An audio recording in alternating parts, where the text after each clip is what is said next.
জানো তো, আমার দিদা বলতো কোফতা যদি ভাতের সাথে খাবি তাহলে শুধু ঝোল খাবি, কিন্তু যদি মন ভরে খেতে চাস তাহলে তোকে পরোটা দিয়ে বানিয়ে খেতে হবে। আজ আমি চিকেন কোফতার ফুল রেসিপিটা দিদার হাতের বানানোই দেখাবো। সত্যি বলতে এটা পরোটা দিয়েই খেতে ভালো লাগে, তবে আজ তো আমার কাছে পরোটা নেই, তাই আমি বাড়িতে ভাত দিয়েই খেলাম। তোমরা কোনটা দিয়ে পছন্দ করবে কমেন্টে জানাও তো দেখি। আচ্ছা, আজকে আমি চিকেন কোফতা বানানোর জন্য প্রথমেই 250 গ্রাম চিকেনের কিমা নিয়ে নিয়েছি। এবার একটা মিক্সার গ্রাইন্ডারে কিছুটা রসুন, অল্প কুচনো পেঁয়াজ আর অল্প আদা, দুটো কাঁচা লঙ্কা আর একটু ধনেপাতা দিয়ে মিক্সিতে পেস্ট করে নেব।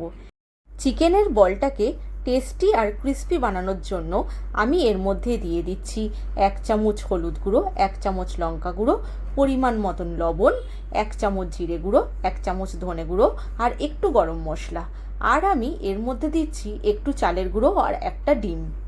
এখানে আমি কোফতাগুলোকে ফ্রাই করার জন্য হোয়াইট রিফাইন্ড অয়েল ইউজ করেছি।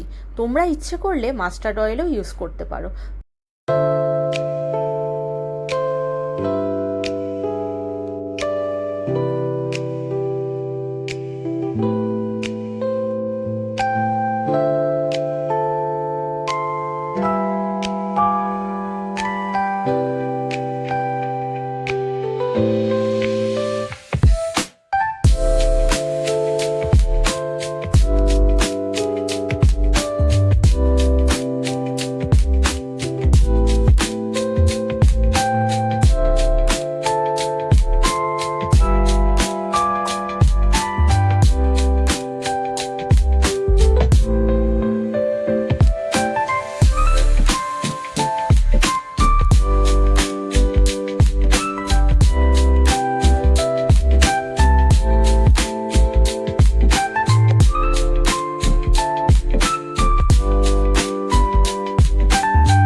কোফতাগুলো খুব ভালো করে ফ্রাই হয়ে গেছে।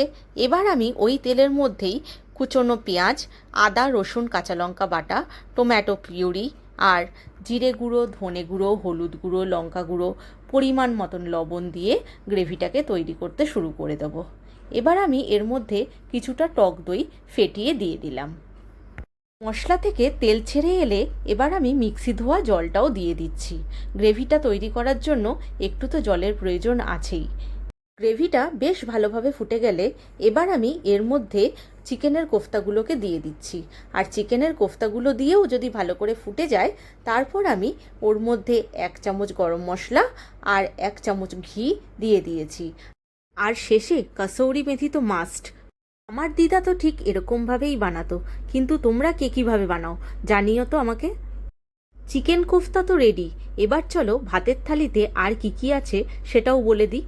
আজ ছিল ভাতের থালিতে আমার বাঁধাকপি দিয়ে চিংড়ি মাছ, কলমি শাক ভাজা, করলা ভাজা আর এই চিকেনের কোফতা।